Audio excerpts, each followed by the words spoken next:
So I was going to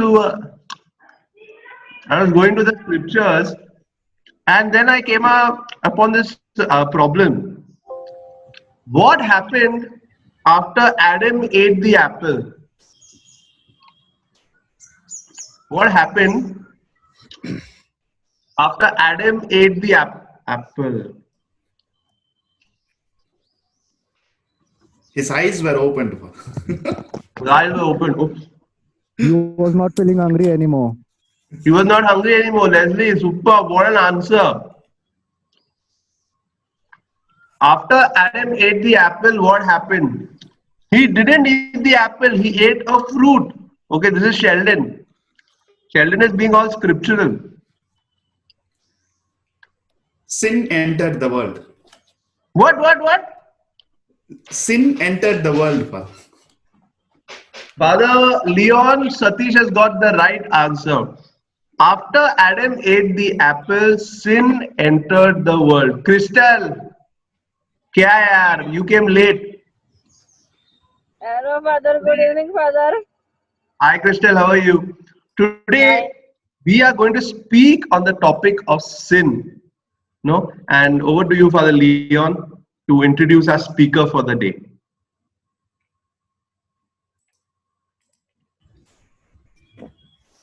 Okay. Today, the first speaker we have is Father Matthew Coutinho. And Father Matthew has been very regular for this tea with Salesians. Yeah, so many, I think right from the start, he has been very regular. And today he is going to speak to us about this topic of sin. And he is the right person for this topic because he has done his doctorate in moral theology from Rome, from Alphonsian Academy. And at present also, he is a professor of moral theology at the Jerusalem campus of Salesian Pontifical University. Father Matthew?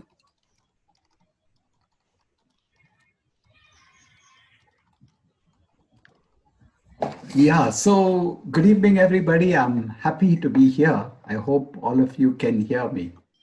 Good evening. Yes, Father.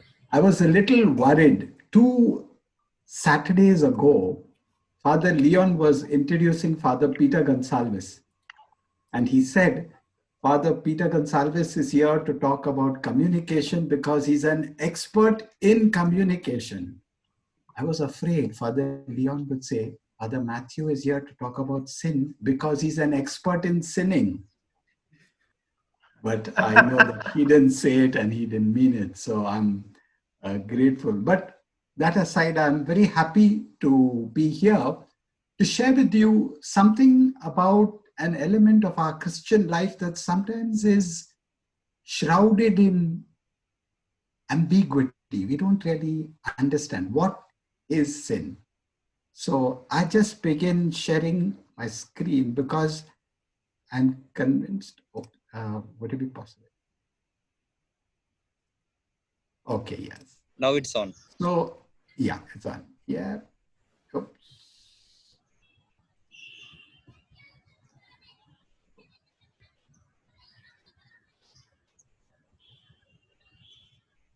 Okay. So this is the topic, understanding sin today.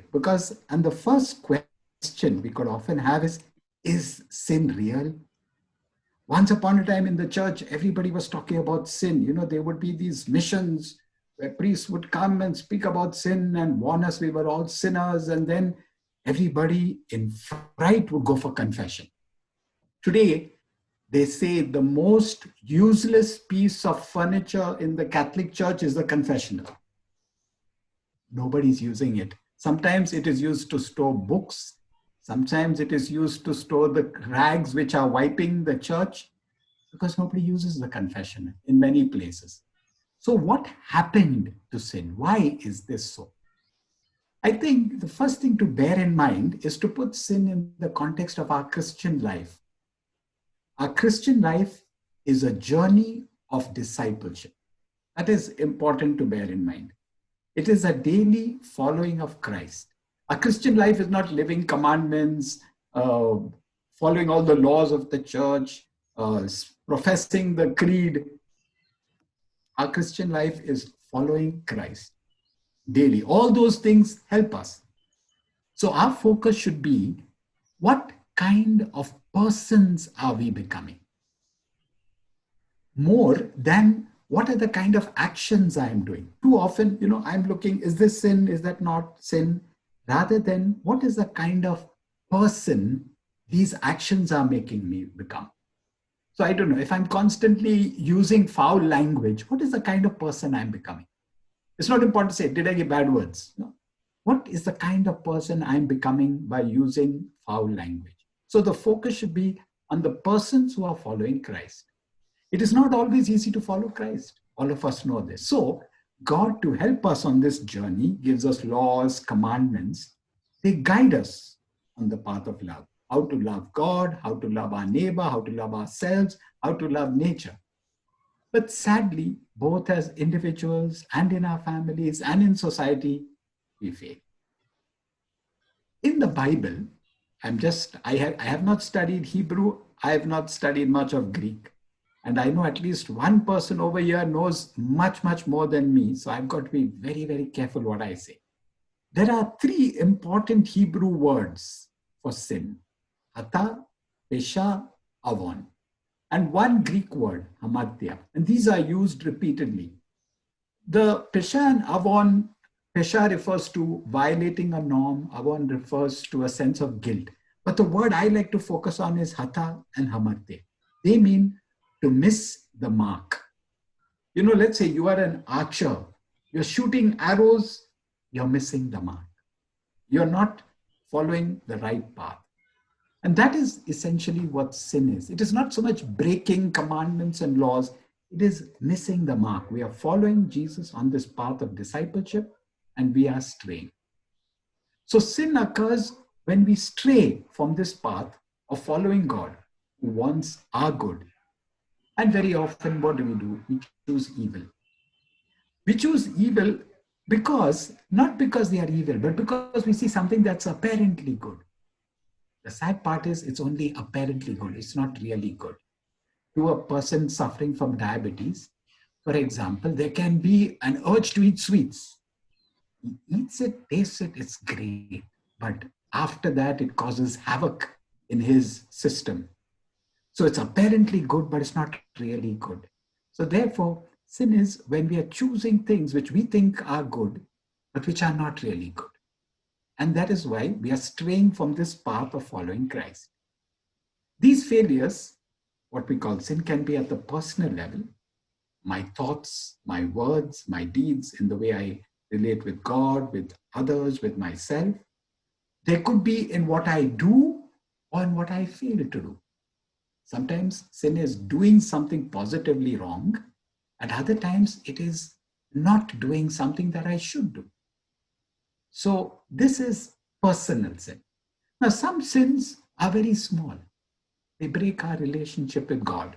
They are small detours on our journey of following Christ. But if not corrected, they could lead us to serious sin. And therefore, the church also speaks about serious sin. So there are small sins, venial sins, and mortal sins or serious sins. What is a mortal sin or a serious sin? It is something that is grave matter. It is done with full knowledge and it is done with free will. So for example, murder, taking the life of someone, it's very grave. I know what I'm doing and I do it freely. That is a grave, serious sin. And then there are other examples: abortion, gossip. I'd like to add gossip as one of the most common mortal sins, serious sins done today. We forget it.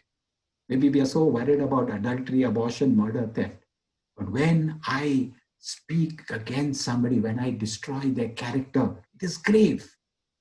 And when I do it knowingly and willingly, it's a very serious sin, because very often I cannot take my words back. So the patterns of venial and mortal sins can lead us to habits, what we call vices. The virtue are good actions done in a habitual manner.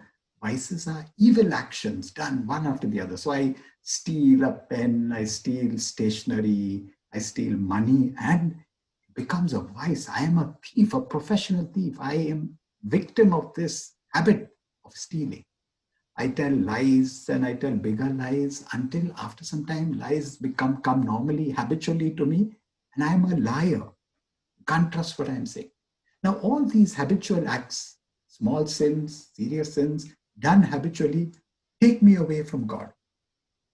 And that is my major concern. I am not following Christ. I'm not on the path towards God. But there are two other categories of sin which I would like to speak about briefly.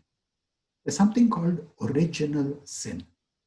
All of us know about it. We say, the most recent person who has fallen prey to original sin is Father Leon when he ate that apple at the beginning of this session. Till then, none of us we had all been absolved of our original sin at baptism. So, original sin is this, it is the sin of Adam and Eve, whether it was an apple, a banana, a pear. What it says is that man wanted to be like God. Man broke his relationship with God. And that sinful nature tendency has come to all of us. And therefore, at baptism, one of the things we do is when we baptize someone, we say the stain of original sin is removed. This sinful tendency which was there in us, we still have the tendency, but it is something that we try to overcome. And baptism gives us sanctifying grace to do that. Then there is another kind of sin, which maybe many of you perhaps are not too familiar with, social sin or structural sin. This refers to our communities, where our sinful acts and habits become fixed into structures which then lead us away from God. I want to take a simple system, the caste system in India. Initially, it was done for division of labor. So, you will be the one saying the prayers in the church, I will be defending the country, that guy will be the merchant, and somebody will be cleaning. But it was okay as a division of labor. But when it became entrenched, if your father was one thing, you could only be there. When one is superior to the other, and when I'm born into a system which constantly keeps others oppressed, which doesn't give them their rights, which creates greater division and disparity, this is a social sin. I am, in one sense, helpless. I was born into this caste. I'm either a victim or I'm a perpetrator. So social sin is structures of sin in our society which need to be changed. I wrote here, corruption, caste discrimination, oppression, unjust wages. All these are examples of social sin, which is a very serious element today in our world. Our sinful acts, mortal and venial sin, our sinful habits, vices, our sinful communities, we need, where there is original sin and social sin, need to be named. Our sin needs to be named and overcome. That is the very important element. For us Christians, this is the most beautiful thing. We have a God who redeems us, who welcomes us back. Our sin is not the last word. It is the second last word. The last word is always God's forgiveness, mercy, God welcoming us back like the prodigal son. The good news is this. We need not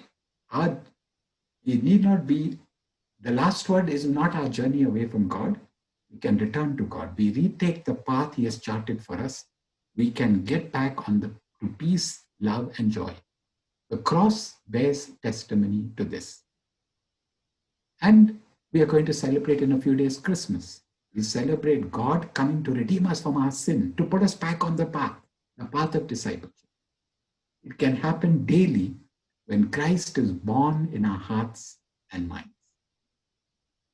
And I wish all of you a happy Christmas. Thank you.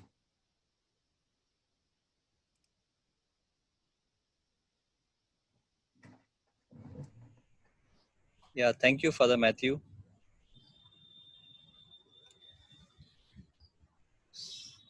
Just a second. So, Father Matthew, thank you very much. And indeed, you are an expert in this topic of sin. And next we have the 5 loaves and 2 fishes that is going to be presented to us by Jacinta David. Now, Jacinta, she has been here before for Tea with Salesians. She has given a talk to us, okay, on a topic related to addictions. So we are happy to have Jacinta with us again. She is an advocate, and her specialization is in criminal law and also in education. So Jacinta, you can present your 5 loaves first. Okay, 5 loaves are just like that little boy who came with his little tiffin box or whatever, he opened it to Jesus. Okay, so the 5 loaves are 5 things that you believe in, that you wish to live, okay, and are living, and you are living it. Yeah, Jacinta. Yeah, thank you, Father. And first of all, a very good evening to everyone over here. I'm happy to be back here again for the second time. So the 5 loaves for me is all based on my life experiences and on my journey as as a teenager, then as a youth, now being a lawyer in my own fraternity. So the first thing that I would like is vocation to happiness being the main pursuit. Because I think in this whole journey, we try to follow a lot of things where we don't have our happiness. We try to follow others or imitate somebody else. But are we really happy in doing it? So for me, the point has always been to do things which keep you happy, where you are at peace. And I guess many of us, many of the youth especially, lack this point. They feel they are happy, but the in the depth of it, we lack it. So then I think, knowing what's really keeping us happy, or this is what would help me grow in a better way, I feel is the first thing. Second, to be authentic to God and myself in the best possible way. Now, when I say this, I believe in this quote, which, if sorry if I'm quoting it wrong, but from 1 Corinthians, it says, it's just a part of it. I am what I am by the grace of God. This is something which I always carry with me. Whatever I am today, it's truly, truly, and solely because of the grace of God. So, how do I really be, how do I put it forward or take it forward in my life? For me, I have always really kept God in the small ways that, I take my small decisions or let it be my bigger things. And the first thing I question is not about the people or my family, but what God feels about it. Let it be my profession, let it be my personal life or anything else. So, and is it something where do I offend Him? Or is it something where I am looking at my own self? I think it helps me, keeps a lot of checkpoints when I think of it. Also, it gives me much more, makes me more responsible, because then I try to help everyone around, let it be my family, my friends, and also animals. I'm a big animal lover, and also for the environment. So it helps me keep a checkpoint where I can do small little things. Maybe if nobody really cares for any person, forget the people, even for animals. So small little things where I can help, even maybe a dog, goat, whatever. If I'm just passing by, maybe just whatever leftover tiffin you have, I'll be giving it to someone. Or some people, if you see, a very good example would be in my office. Everybody works on a very professional level, but sometimes it's like you have your politics and you are concise and you are only focused on your work. But then if I go back and help the other person, many people turn you down. Okay, I am busy, even if they are not. But the next time when it comes to you, I always choose to help them. But these are your values, how you're going to take it forward. So I guess these are small, small things which help you grow much bigger than just, like you say, good for good and bad for bad. So how can you be a good for a bad? It helps you more. Now the third point would be identifying the people and friends who notice your absence in this world of ours. We see that many people are there around us when we are all good and we are all fine. But then, when you are down with something, who are the people who notice you, who really think of you, and your absence really matters. I think that makes a lot of difference. And if you know those kind of people, I think you are very lucky to have them, because they are the people who are going to stand by you, and will never leave you, and help you grow more as a person overall. The fourth thing, you should not be too sensitive. I'm one of them, so I know being too sensitive can affect you personally, and it also, you go through a lot of things. So you should have a right balance of being sensitive as well as being practical. How to maintain that balance is important. And the fourth point, sorry, the fifth point, I think there's a fourth point. Yeah. Standing for yourself. So having the rights, ethics, or the self respect, I think that's very, very important. We are in a world where it's difficult to stand for yourself or to say what you really mean. What happens is if you don't try to voice your things, it becomes difficult to put down your points and all the ethics that you have. So yeah, also in this whole journey, what happens is what we try to please everyone, and trust me, it's very difficult to keep that tab where you are trying to please someone, trying to do something. What is more important is that I think you have to lead your life on your goals, your standards, and how you want to look at life. And if you only look at one thing, that you want to please everyone out there, I think it's going to be very difficult. And at the end, you are going to lose living on your own life, which is going to keep you at peace. So I think these are the 5 laws that I have to give to all of you. Thank you, Jacinta. Now you can share your 2 questions, the 2 fishes. Okay, you can put forth your first question to us. Okay. So the first thing is the social acceptance. Social acceptance, as you all know, is very important for all of us. And to satisfy this, we compromise on a lot of our personal identity, values, or integrity. So the thing is, what are the instances or areas where we are compelled to compromise? And if we compromise, the next thing is, are you all peace when you all do it? The first question. The second is, considering No, the first, current only issues the of our first one. nation. Jacinta, Okay, the first one. sorry. Let me answer the first one. Okay. Uh, can you just explain it again in short, the first question? I'm not sure if all got it. Yeah. Okay. Basically, we all want to see. We have our own set of ethics, our own set of values that we have.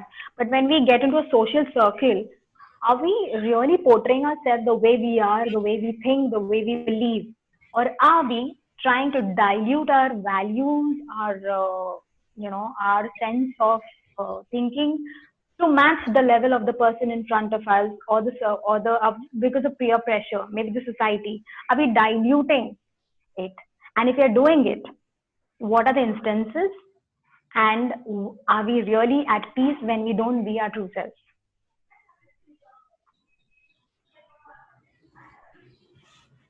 Yeah. Anybody would like to share something regarding this question?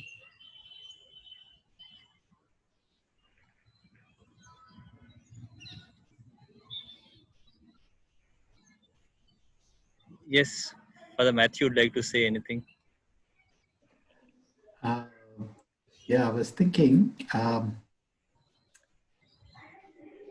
when we are living in society, this is always a challenge. How to keep what is my identity, who I am, and how at the same time to fit into a larger group. I remember as a young boy, at the age of 12, I went to Lanavla to a boarding where there were about 100 boys. In my home, we were just 4 or 5 people. It's easy. There, you have to fit in. So how do you fit in? And that is why one of the important things today is to see how the groups we belong to are also good groups, because it has such a deep impact on us. That's why when we talk about the church, we're not talking about only the people of God who go to church and sing and pray over there. We're talking about the community in which I live. And that is why it's so important for parents, for example, to see who are the friends their children have, to know more about the friends of children, young children also. And then older people, as we are, to learn, I think from a very young age, to find peers who know how to have fun, but also who have certain values which are identified with us. It's not easy. I know it depends. It's very easy in theory, but in reality, you're here. These are the people around you. Like, let's say, when you enter the world of work, you are in an office. Now, these are the people. These are their values. How do you? I think it's always a struggle, but if we really want to grow, as I said, to be Christians on this path of discipleship, we have to hold very firm to some key principles of our life. And some things I can change, like I can change. Suppose you say you go to an office and everybody is wearing sari, but you're used to wearing only churidar. Okay, fine. What's the big deal? It's not the end of the world. Those are not essential things. But sometimes there are essential values. If we hold firm to them gently, without saying I am greater than anybody else, I think maybe slowly people will respect us. They will be happy to have us in the group, but they will also respect us as people with certain values and convictions. This is something that came to my mind when I heard your question. I don't know if in some way I've responded. Yeah, anybody else? Any thoughts on this question? Sheldon here. I kind of relate to what Father Matthew was saying. We Catholics have. Can you all hear me? Am I audible? Yes. Okay. So we Catholics have a reputation about drinks and parties and everything. So when my non-Christian friends or even my own Catholic friends around, especially around college, from college to work, I have stayed away from drinks. It's been a personal thing. So when people hear that, "Hey, Sheldon, तू तो Catholic है, तू पीता नहीं है?" I don't know. I mean, massive Pepsi, Mirinda, those kind of things. While it started off as something to be made fun of, wherein if I use a very colloquial word, you called a sissy, very girly. You're very girly. You're not a guy. Over the years, people have moved from making fun. So this is you're in a group. You're in a group of college friends. You're in a group of work friends, wherein we are in a whole culture of having parties after work and drinks and stuff like that. From being someone they would make fun of, to being someone they respect. They appreciate the fact that, okay, fine, this guy, he may have all other flaws and God knows what else with him, but at least on this one thing, this guy is very firm. And the best part of it is, no one has ever forced me to change from it. So I think, and I'm at peace with it, and it's real. You feel good when you stick on to certain values that you've been brought up with, or if not brought up, then maybe you derived out of certain experiences, and you've created that value system on your own. And it really feels vindicative, maybe if I can use that word. So yeah, you are at peace. You will be at peace.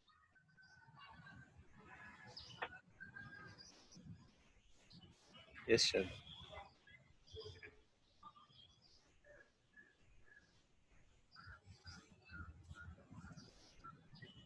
Anything else? Anybody, or even Jacinta, you want to share anything? No, why I brought up this question is like very relative to me in terms of my profession, where this legal fraternity is not so clean and clear, and we have to compromise a lot, especially being a Catholic. I have a lot of struggle when I have to, in terms of my work, when I'm in the courtroom or when I'm doing some other compliance work and everything. So every time there is a big struggle where I have to choose, is it necessary, and can I do without it? Very simple thing of bribing, right from even telling lies or even putting up making up submissions, whether it's right or wrong. I always have to take a call on it, and it's never been easy, but it's always been, as I said, can I do without it? First thing, can I do without bribing? If I can, surely it's out of my list. Can I do without lying? Can I do without making some false submissions? So these are very ethical things that we have to follow. And and again, am I really at peace? So even when I work, when I'm dealing with my clients, what kind of there is a lot of confidentiality that comes into picture. There's a lot of things that we have to keep to ourselves. How do we deal with it? How much can I speak? How much can I not speak? How much can I make them coming down to a settlement?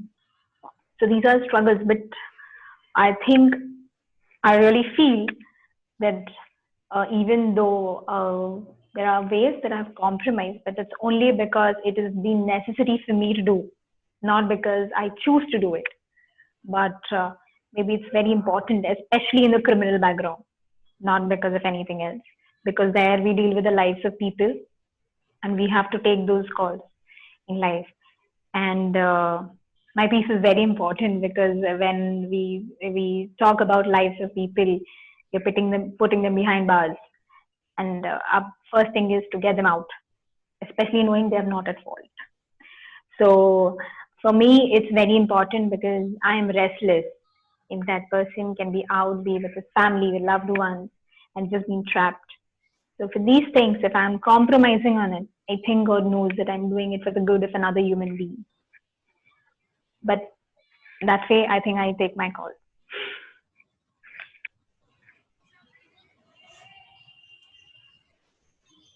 Anyone else? Anything before we move to the next question? Next fish. Yes, Satish. Very interesting, Father. Thanks to Jessica for this very existential question. There's always this temptation, like to make an impression, the self-acceptance, everything. But when it comes to morality and all, I think Father Matthew only told us during our moral theology class, truth is not decided by a majority vote.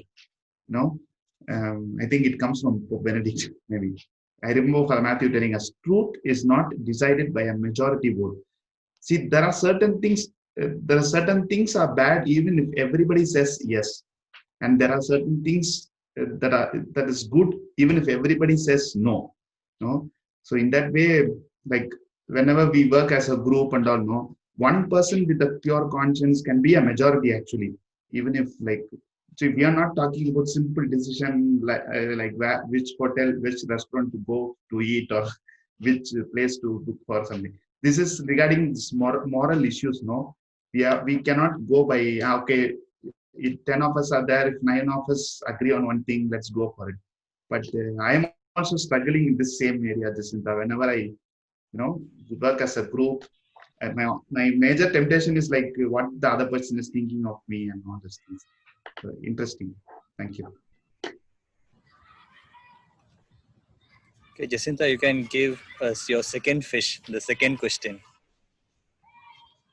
The second question is about our current situation in our country.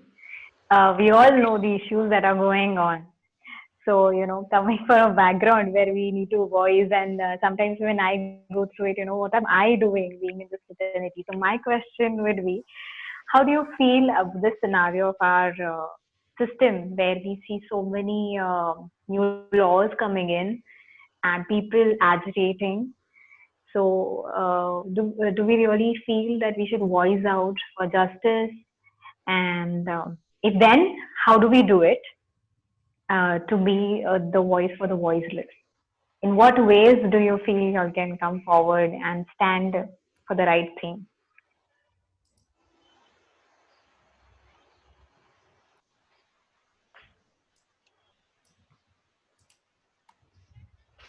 Very interesting Yes. question, Jacinta.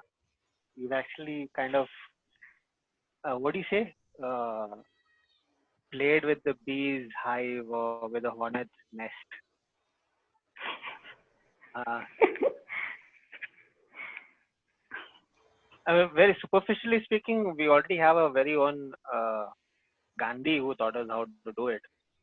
Uh, and we've got a lot of examples of people those who do it.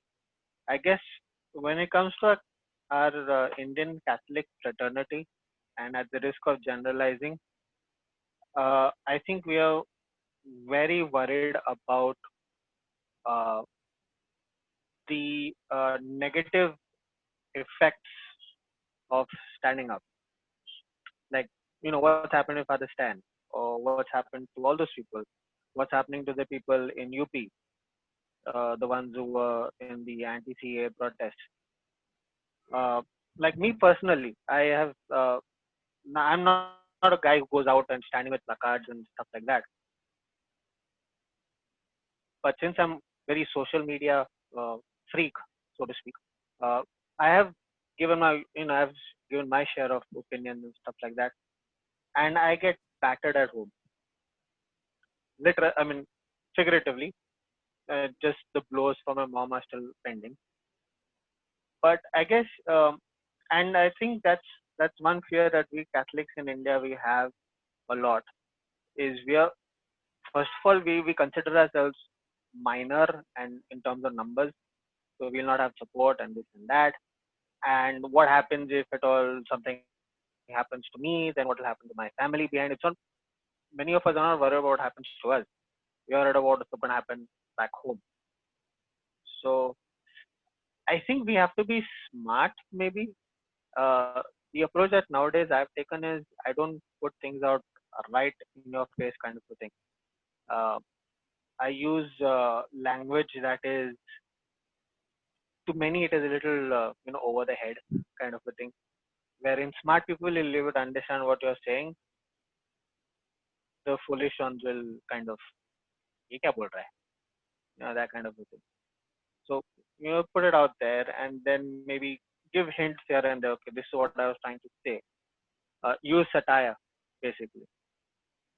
So that's one way we can do it, wherein we're not in your face to the opposition.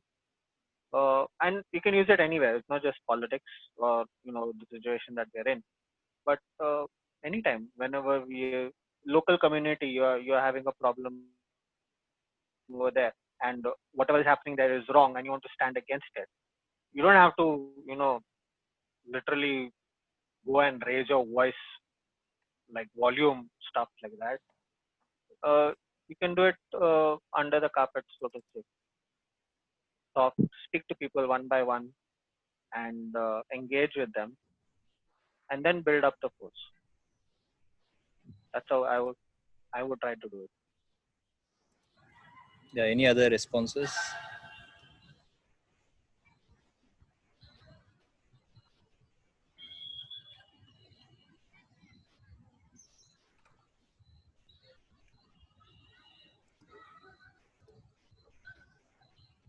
I could just share something, what Jacinta was saying. I think it's very important for us to be ready to speak.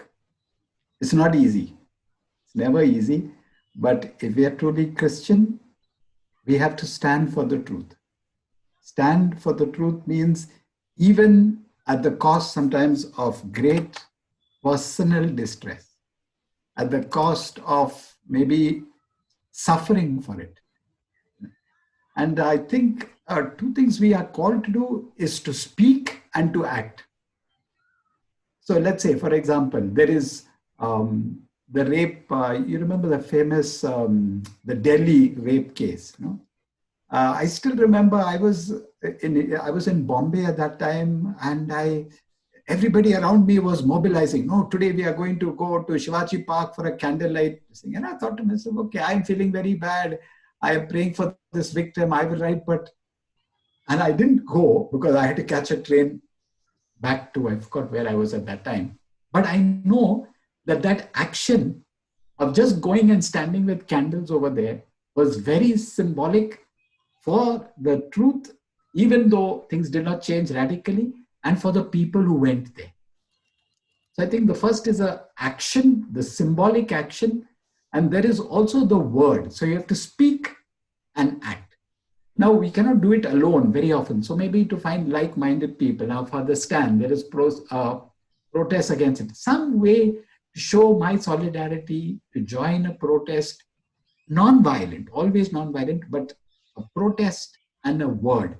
Maybe social media postings, of course, not attacking anybody, but maybe speaking out on the issue. I ask myself, how many Catholics, I think what Sheldon says has some truth. Sometimes we Catholics, we are always thinking we are minority. And if we open our mouth, they'll come and beat us down. So better not to rock the boat. Don't rock the boat, don't open your mouth. And then I also think, for me as a priest, it's okay, I've got no family. But some people also have to think, what will be the impact on my family, on my wife, on my children, or on my husband, or on my parents? Because today these goons are ready to do anything to anybody. I think keeping that in mind, these two things are important. The word, prophetic word, and the symbolic action. That will really be when we can make a difference. Then maybe we will be involved in other things. But I think these two things are important, even sometimes when it places us at risk. Not undue risk, we have to be careful. But I still think a little more courage will do us some good.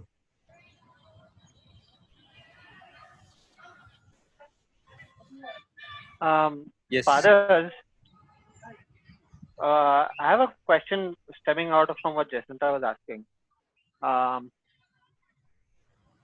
This is coming from my own experience that I've had. Do we have anything in scripture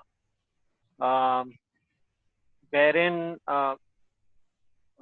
either Jesus himself or the apostles later in Acts maybe, wherein they have stood up for what is right? I mean, in a social setting, something like what we see now. Can we? Is there something in scripture wherein we can pick up any kind of inspiration? The first thing that comes to my mind is the cleaning of the temple.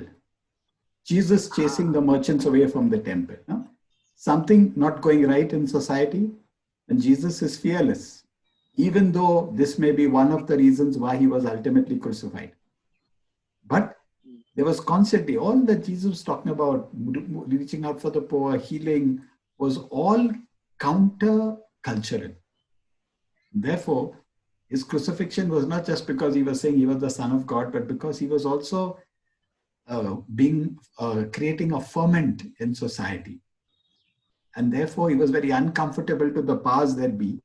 Today, we say it is not the Jews who crucified Jesus. It was the political powers, religious leaders and the political leaders, the Romans and the Jewish leaders, not the people. The people shouted when they thought it was convenient, but it was these people who hatched the conspiracy and killed him. So I think we see it very clearly, and in the early church also, there was always the sense, those words of Jesus, give to Caesar what belongs to Caesar, give to God what belongs to God.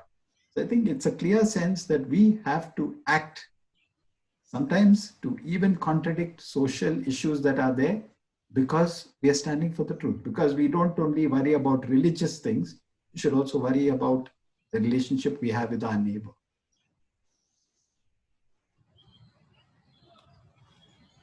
So regarding this, Yes, brother. voicing our opinions, our voices, it is important to voice our opinions, especially considering the current situation of our country. Unless there is a voice, there can be no change. So someone must be there to lead. There must be a leader. But that leader also must keep in mind the impact of his actions. It has happened in many places wherein they go for violent protests, and in the end it cripples the economy. And so there must be peaceful protests. We must always give way for dialogue. So dialogue is very important when we try to work, especially for the oppressed in society. Without dialogue, there can be no change. So we must dialogue with those in power, with those in authority. So that is my opinion regarding the way in which we can voice our opinions. Thank you. Okay, one more last response. Anybody would like to respond to this question?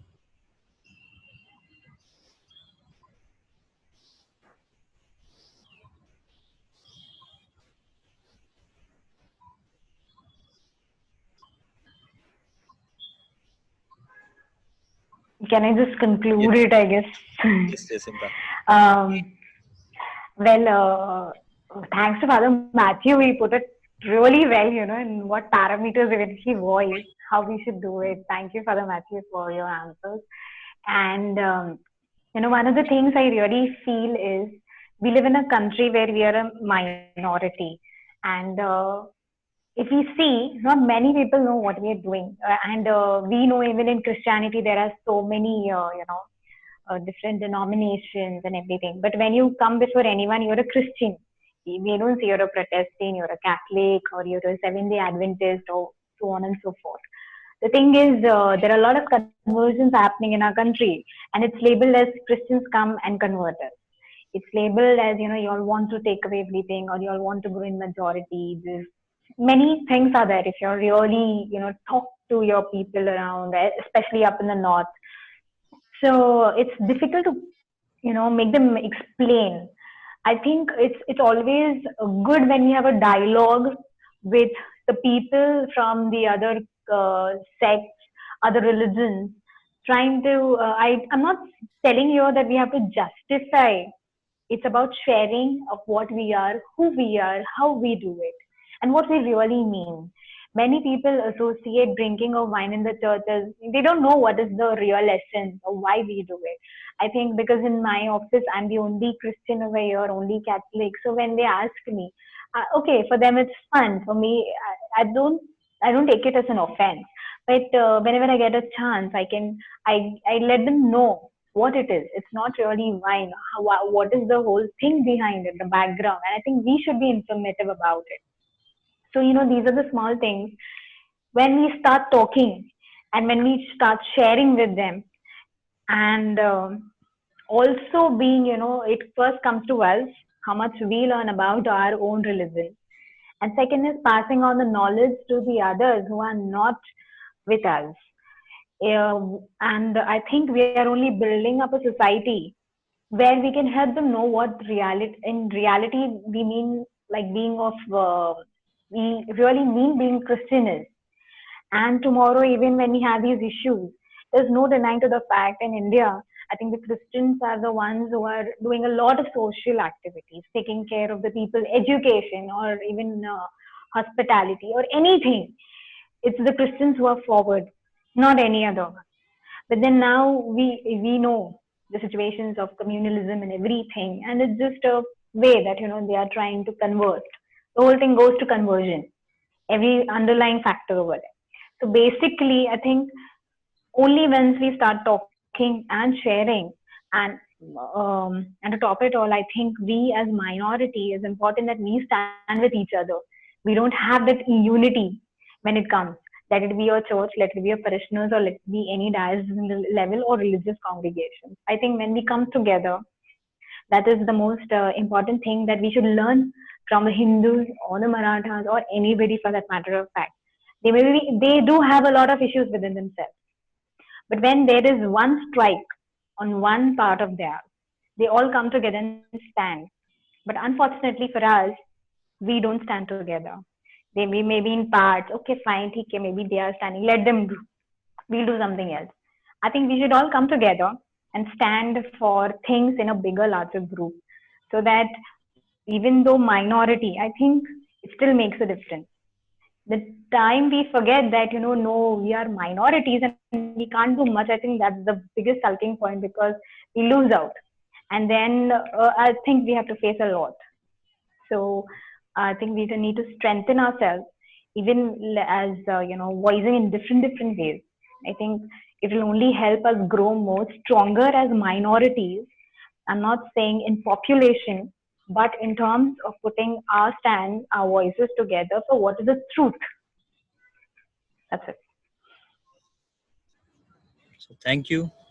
We'll conclude with a short prayer. So Jacinta, can you please conclude with a short prayer? Yes, sir. May your Father, Son, and the Holy Spirit. Amen. Lord God, I thank you for this time where we've all gathered together in your name, and we have discussed all this aspect of sin, aspect of what we believe in, the challenges that we face as a Catholic, and all the weaknesses that we feel when we need to voice our voice, when we need to stand up for something that's right. Lord, your ways are something that are not easy. That's why it said to live a true Christian life is difficult. But Lord, only with your grace and help, we can surely live it. And most importantly, be at peace and be content with ourselves that what we are doing is for the right. Lord, we thank and praise you that we had such a beautiful discussion. And we hope and pray that we may grow and not just leave these thoughts here. We may think about it. We may stand for your values and your teachings that you have taught us through different mediums. And help us that we may encourage others too to do the same, which leads us to your ways. And as Christmas is so close at hand, Lord, may you be born in our lives to the right meaning of Christ, the right meaning of the birth, the joy that you give us. We entrust our families, our loved ones, our workplaces, our different sects of friends that we have from various other communities. Lord, help us that during this time of season, which is love, joy, faith, everything, Lord, that we'll be able to give to everyone around us. We ask this in your name. Amen. Your Father, Son, the Holy Spirit. So thank you very much. Amen. Thanks to all of you for this enriching evening, and see you all after Christmas.